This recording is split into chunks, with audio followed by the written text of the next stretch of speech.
W.F. Howes presents an unabridged recording of Shell Games by Bonnie Kistler, narrated by Laurel Lefkow. Chapter 1.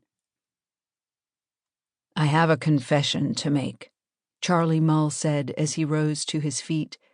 His big, booming voice cut through all the shouts and laughter in the courtyard, the ringing of crystal and the clinking of silver on china. The guests hushed at once and swiveled their heads his way and scraped their chairs around to listen. This wedding was the premier social event of the 2023 season. Kate Sawyer was a somebody after all, not only in Florida but up and down the East Coast.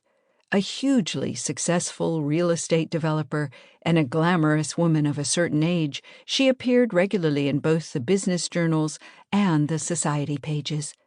Gossip had it she was a billionaire, which was true only occasionally depending on where the market was, but close enough to true that Kate did nothing to dispel the rumors.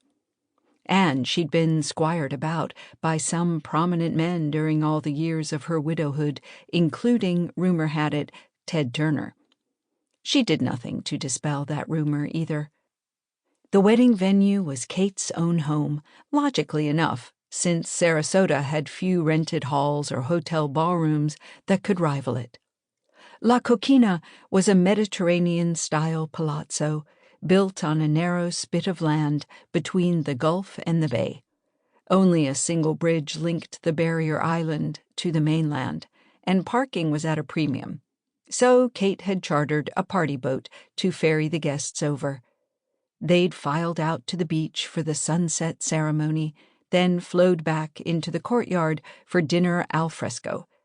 A string quartet had played Mozart on the beach, and now a 12-piece dance band was tuning up in the center island of the circular drive outside. Young people in cummerbunds and bow ties glided through the array of tables, some clearing plates, some refilling wine glasses, some still cradling magnums of Dom Perignon in their arms for those guests who continued to drink champagne long after the introductory toasts were over. Charlie stood at a table for two, what the caterers called a sweetheart table. He and Kate had no use for a head table, not at their age. Their parents were decades dead, of course, and Kate thought a lineup of geriatric bridesmaids would have looked ridiculous. Charlie wore a tuxedo.